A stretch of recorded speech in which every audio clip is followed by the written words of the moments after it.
رحمت پروردگار، ای بر خزان دل بهار، ای ماه خیر و مغفرت از خالق آمرزگار. الحمد لله رب العالمين، والصلاة والسلام على رسوله محمد وعلى آله وأصحابه ومن تبعهم بإحسان إلى يوم الدين.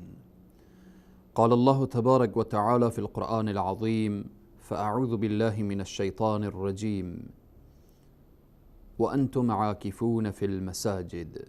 صدق الله العظيم. خدمت همه بینندگان عزیز و گرامی، السلام علیکم و رحمت الله تعالی و برکاته. الله سبحانه و تعالی طاعات و عبادات همه ما و شما را مورد قبول درگاه خیش بگرداند. موضوع امشب ما یا این برنامه و این قسمت از دروس رمضانی، رمضان و اعتکاف هست. الله سبحانه و تعالی در ادامه آیات که بحث صوم و یا روزه هست می‌فرماید و انتم عاکفون فی المساجد. مسئله اعتکاف چیست و چگونه عبادتی می باشد؟ رسول اکرم صلی الله علیه و سلم که ام المؤمنین عایشه رضی الله عنها روایت می کنند ان النبی صلی الله علیه و سلم كان يعتكف العشر الأواخر من رمضان حتى توفاه الله عز وجل ثم اعتكف أزواجه من بعده، أو كما قال صدق النبي الكريم صلى الله عليه وسلم. رسول اکرم صلی الله علیه و سلم دهه اخیر رمضان را، 10 روز اخیر رمضان را به اعتکاف می نشستند تا لحظه‌ای که از دنیا رفتن، تا زمانی که از دنیا رفتن این عمل را اجرا می کردن. ام المؤمنین می فرماید وقتی که از دنیا رفتن، بعد از ایشان ازواج ایشان در اعتکاف می نشستن. خود اعتکاف به معنای درنگ، توقف،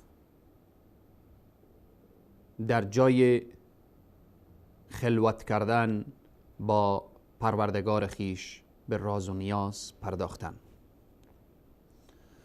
اعتکاف در ماه مبارک رمضان سنتی از سنت‌های رسول اکرم صلی الله علیه و سلم هست. اما در غیر ماه مبارک رمضان هم اگر کسی اعتکاف میکنه در مسجد، لحظات درنگ میکنه، درسته. 1 ساعت اعتکاف میکنه، 2 ساعت، کمتر، بیشتر، 1 روز، اما او اعتکاف مسنونه نیست. اعتکافی که از رسول اکرم صلی الله علیه و سلم ثابت شده، آن در ماه مبارک رمضان و آن هم در دهه اخیر هست. الله سبحانه و تعالی می فرماید و انتم عاکفون فی المساجد. اعتکاف باید در کجا باشه؟ در مسجد باشه. و مسجد هم چنان جایگاهی داره که خانه الله سبحانه و تعالی هست. و ان المساجد لله فلا تدعوا مع الله احدا. مسجد خانه خداست، در مسجد فقط باید الله سبحانه و تعالی یاد بشه. الله سبحانه و تعالی 2 پیامبر عظیم الشأن خود را، ابراهیم علیه السلام و اسماعیل علیه السلام را، 2 پیامبر خود را دستور میده تا اینکه مسجد را پاک بسازن، آماده بسازن. برای کی؟ برای معتکفین، کسانی که در اعتکاف می نشینه. سبحان الله. این عبادت چگونه فضیلت، چگونه ارزش و چی جایگاهی داره که الله سبحانه و تعالی دو پیامبر خود را، ابوالانبیا را، ابراهیم علیه السلام را دستور میده که چه کار بکن. میفرمایه و عهدنا الى ابراهیم و اسماعیل ان طهر بیتی. ابراهیم و اسماعیل برایشان گفته شد و عهدنا، ما از اونها عهد گرفتیم، اونها را دستور دادیم، اونها را مأمور ساختیم تا اینکه پاک بسازن خانه مرا، کعبه معظمه و مشرفه را. برای کی؟ للطائفین والعاکفین والرکع السجود. الله اکبر. برای طواف کنندگان، برای کسانی که در اعتکاف در اونجا هستند، برای کسانی که در رکوع و سجده هستند. و طهر بیتی، پاک بسازن خانه مرا برای این افراد. پس کسی که در مسجد به اعتکاف می نشینه، به این سنت پیامبر اکرم صلی الله علیه و سلم نائل میشه. چی جای بس عظیم و بزرگ است و چی نعمت عظیم و بزرگ است که الله سبحانه و تعالی نصیبش گردانیده. دو پیامبر خود را دستور میده تا مسجد را پاک بسازن، آماده بسازن برای کسانی که در اعتکاف نشسته هستند. خوشا به حال کسانی که در اعتکاف می نشینند و خوشا به حال کسانی که زمینه اعتکاف نشستن را برای دیگران مهیا می سازند و در خدمت معتکفین هستند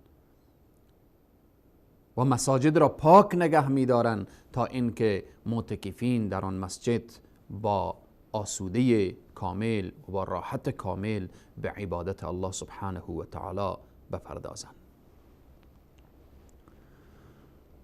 مسئله اعتکاف گفتیم که در ماه مبارک رمضان، در دهه اخیر ماه مبارک رمضان 10 روز در خانه الله سبحانه و تعالی نشستن، این سنت پیامبر اکرم صلی الله علیه وسلم. شروع اعتکاف از چی وقت هست؟ از غروب آفتاب شب 21 آغاز اعتکاف، ابتدای اعتکاف و انتها شب اخیر ماه مبارک رمضان. به مجرد که ماه شوال داخل شد، به غروب آفتاب اعتکاف ختم می شود. شروط اعتکاف، این عبادتی که الله سبحانه و تعالی در قرآن از او اشاره میکنه، و انتم عاکفون فی المساجد. الله سبحانه و تعالی دو پیامبر خود را دستور میده که خانه مرا آماده بسازید برای معتکفین. آیا همین که شخص رفت در کنج مسجد نشست بس تمام هست یا از خود شروطی داره؟ شروط اعتکاف، اول نیت هست. تمام عباداتی که ما و شما انجام میدیم، شرط اول نیت هست. انما الاعمال بالنیات. تمام اعمال برمیگرده به نیت ها. شرط دوم اخلاص هست. خیلی مهمه. به چی نیتی ما به اعتکاف می نشینیم؟ آیا فقط به خاطر این که در این محل و در این مسجد کسی دیگری نبود رفتیم ما در اعتکاف نشستیم تا مسجد ما بی معتکف نمانه؟ یا این که با ذوق و با شوق فقط به خاطر الله سبحانه و تعالی؟ آیا در مسجد به اعتکاف نشستیم تا دیگران ببینن و ما را مشاهده کنن که ما در اعتکاف هستیم؟ نعوذ بالله، اعوذ بالله. آیا ما در اعتکاف نشستیم چند روزی خود را از غم و غصه دنیا و یا از مشاکل زندگی خود را جدا کردیم فقط بریم که فکرم آرام بشه؟ انما الاعمال بالنیات. این مرتبط میشه به نیت انسان که به چی نیت انسان میره در خانه الله سبحانه و تعالی می نشینه و با الله سبحانه و تعالی چگونه معامله داره. چون عبادت هست، عبادت باید به خاطر الله سبحانه و تعالی اجرا بشه و به اخلاص کامل، خاص به خاطر الله. و در اعتکاف همانطوری که در تمام امور عبادی میگیم متابعت از رسول صلی الله علیه و سلم شرطه و لازمه و ضروریه، در اعتکاف هم ما باید وقتی که نشستیم در اعتکاف که یک سنت رسول الله اجرا شد، در داخل اعتکاف ما چه کار باید بکنیم و چی اعمال را انجام بدیم و از کدام اعمال باید خودداری بکنیم. گفتیم که شرط اول انما الاعمال بالنیات. دوم شرط در مسجد باشه، یعنی شخص نمیتونه در خانه خود به اعتکاف بنشینه الا که استثناء شده که بحث خواهران هست، ولی مرد نمیتونه در خانه به اعتکاف بنشینه، در یک مدرسه در یک حجره مسجد نمیتونه بیت. شرطه که در مسجد و انتم عاکفون فی المساجد، در مسجد. شرط سوم مسجد باشه که در آن مسجد جماعت برپا باشه. نمیشه که ما در یک منطقه دور افتاده که یک وقت مسجدی بوده و در آنجا هیچ زندگی کسی نمیکنه و هیچ کس در آنجا نیست، اونجا جماعت برپا نمیشه. چنین اعتکاف درست نیست. اعتکاف باید در مسجدی باشه که 5 وقت جماعت باشه، در اونجا اذان باشه، در اونجا اقامت باشه، در اونجا نماز باشه و جماعت باشه. پس شروط اعتکاف: اول نیت و اخلاص، متابعت از رسول صلی الله علیه و سلم. دوم در مسجد باشه و سوم مسجد باشه که در آن مسجد جماعت برپا باشه. حالا وقتی شروط رو گفتیم، آداب اعتکاف چی هست؟ قبل از این که آداب اشاره کنم، چون گفتیم که لازم در مسجد هست و حدیث هم خواندیم که پیامبر اکرم صلی الله علیه و سلم اعتکاف می نشستن، بعد از رسول صلی الله علیه و سلم ازواج مطهرات به اعتکاف بودن. برای خواهران اگر نیت اعتکاف می کردن، نیت اعتکاف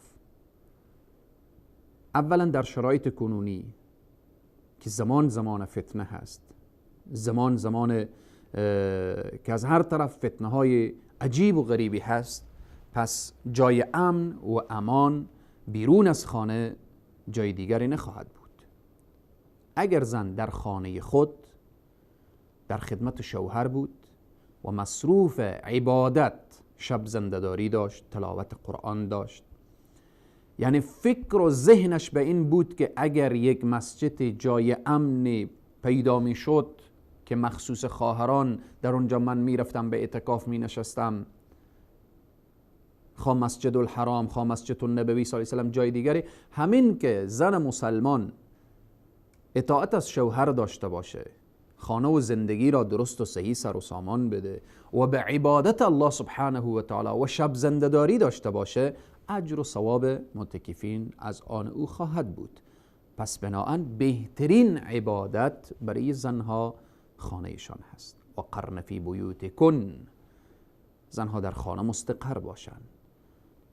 و حتی بعضی خواهرها سوال میکنن که آیا رفتن ما در نماز جماعت، رفتن ما در نماز جمعه، همه اینها برایشان مستحب هست. رفتن به جماعت، رفتن به نماز جمعه، اینها مستحب هست، اما از لحاظ اجر و ثواب و پاداش بهترین نماز، بهترین عبادت برای زن در داخل خانهش و در کنج خانهش هست که چشم نامحرم به او نیفتد. آداب اعتکاف از خود آدابی داره. آن آداب چیست؟ آداب اعتکاف مشغول شدن به ذکر الله سبحانه و تعالی. حالا کار و بار کنار گذاشتی، تجارت کنار گذاشتی، از زن و فرزند دور شدی، آمدی در خانه الله سبحانه و تعالی، چه کار باید کرد؟ به ذکر الله سبحانه و تعالی. دوم دعا هست. کسی که در اعتکاف نشسته باید دعا داشته باشه. اکتفا نکنه فقط در وقت افطار، بعد از نمازهای فرض، بعد از افطار، بعد از در وقت سحر، در نیمه روز، در نیمه شب دعا داشته باشه. سوم تلاوت قرآن. بهترین فرصت برای تلاوت هست. نمازهای نافله. و همچنین از چیزهایی که یک شخص که در اعتکاف هست باید خودداری بکنه. خب طبعا و بدون شک وقتی از خانه دور هست، از زن و فرزند، اگر همسرش میای از او خبر میگیره، متوجه باشه که همان طوری که در روز که روزه داره نمیتونه با همسر خود نزدیک بشه، چون در وقت اعتکاف هم هست، باید خودداری بکنه از مسائلی که او را به طرف جماع و اینها میکشانه. باید خودداری بکنه. اما در حد ملاقات، سخن گفتن با زن خود، با فرزندان خود، با اقربا، خویشاوندان، اینها اشکالی نداره. از سخنان بیهوده پرهیز بکنه. کسی که در اعتکاف هست نمیشه که حرفهایی بزنه که در شأن یک مسلمان نباشه، در شأن یک کسی که آمده در خانه الله سبحانه تعالی خلوت کرده، به راز و نیاز میپردازه. باید از حرفهای زشت، از حرفهای رکیک همیشه خودداری کنه، خصوصا در وقت اعتکاف. و همچنین از اشیایی که او را از ذکر و از تلاوت و از قرآن و از اینها باز می‌داره خودداری کنه. اونها چیست؟ در اعتکاف کوشش بشه که موبایل خود را خاموش بکنه. در اعتکاف اینا جزء آداب هست. از اینترنت، سالها و ماها اینترنت کنارش بوده، روزها و شبها از وسایلی که مثل واتساپ و مثل توییتر و مثل فیسبوک و مثل و امثال اینها، چون اینها انسان رو مصروف میکنه و مشغول میسازه. از جمله آداب اعتکاف هست که از اینها خودداری بشه. اعتکاف یعنی خلوت با پروردگار عالم. اعتکاف یعنی راز و نیاز با الله سبحانه و تعالی. همچنین از جمله آداب اعتکاف اینه که شخص اجتماع نداشته باشه. بعد از نمازها 7 نفر، 8 نفر، 10 نفر در اطرافش بنشینن و بالاخره قصه کنن. وقت اعتکاف وقت قصه نیست، وقت راز و نیاز هست با پروردگار بی نیاز. رسول اکرم صلی الله علیه و سلم چنان به این اعتکاف پایبندی داشتن که در حدیث دیگر آمده کان رسول الله صلی الله علیه و سلم یعتکف فی کل رمضان 10 ایام، 10 روز در اعتکاف می نشستن. فلما کان العام الذي قبض فیه، سالی که از دنیا تشریف می بردن، اعتکف 20 روز به اعتکاف نشستن، خلوت با پروردگار عالم. پس باید هدف از اعتکاف شخص وقتی در اعتکاف می نشینه هدفش را بفهمه. هدف چیه؟ فکر کردن به عظمت پروردگار، اللهی که چقدر بزرگه. همون قدر که الله بزرگه، همون قدر من ضعیف هستم. مالک، ملک، مقتدره، مرا در خانه خود آورده. 10 روز مهمان الله سبحانه و تعالی، 10 روز در زدن دروازه الله سبحانه و تعالی. اگر کسی به این فکر باشه که هر شب دروازه الله را در میزنه، شبهایی که بدون شک شبهای مبارک، شبهای قدر، کسی که در اعتکاف بدون شک شب قدر در میابه. پس از خواب شدن زیاد، از غفلت انسان باید خودداری بکنه و فکر عبادت الله سبحانه و تعالی باشه. الله سبحانه و تعالی چی زیبا میفرماید: و من یطع الله و رسوله فقد فاز فوزا عظیما. کسی که اطاعت از الله سبحانه و تعالی و رسول بنماید فقط فاز فوزا عظیما، رستگار شده. این اطاعت فرمان الله هست، فرمان رسول صلی الله علیه و سلم هست. و رسول الله میفرماید: من قام رمضان ایمانا و احتسابا غفر له ما تقدم من ذنبه. کسی که شب زنده‌داری بکنه، معتکف شب زنده‌دار هست، از روی ایمان و اخلاص، غفر له ما تقدم من ذنبه. پس تا می توانید در اعتکاف دروازه الله را در بزنید. از تمام معتکفین عزیز و گرامی که در هر گوشه از دنیا صدای بنده را می شنوند و در اعتکاف و نیت اعتکاف دارند و در اعتکاف قرار دارند، درخواست بنده این است که در حق امت اسلامی دعا کنید.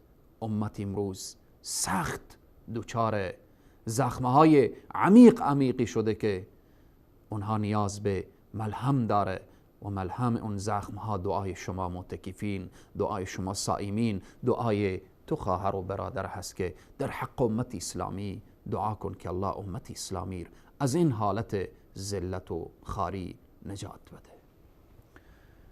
الله سبحانه و تعالی طاعت و عبادات همه صائمین ماه مبارک رمضان، خصوصا کسانی که نیت اعتکاف دارن و نیت اعتکاف کردن، الله سبحانه و تعالی از همه عزیزان بپذیره و قبول بفرمایه. الله بر همه ما توفیق بده که به این سنت مبارک نائل بشیم. تا برنامه بعد شاد و موفق و سرفراز و سربلند دنیا و آخرت باشید. و السلام علیکم و رحمت الله تعالی و برکاته. رمضان يا رمضان، رمضان يا رمضان، رمضان يا رمضان، رمضان يا رمضان. ای رحمت پروردگار، ای بر خزان دل بهار، ای ماه خیر و مغفرت از خالق آمرزگار. رمضان یا رمضان، رمضان یا رمضان، رمضان یا رمضان، رمضان یا رمضان. الله یا الله، الله یا الله، الله یا الله، الله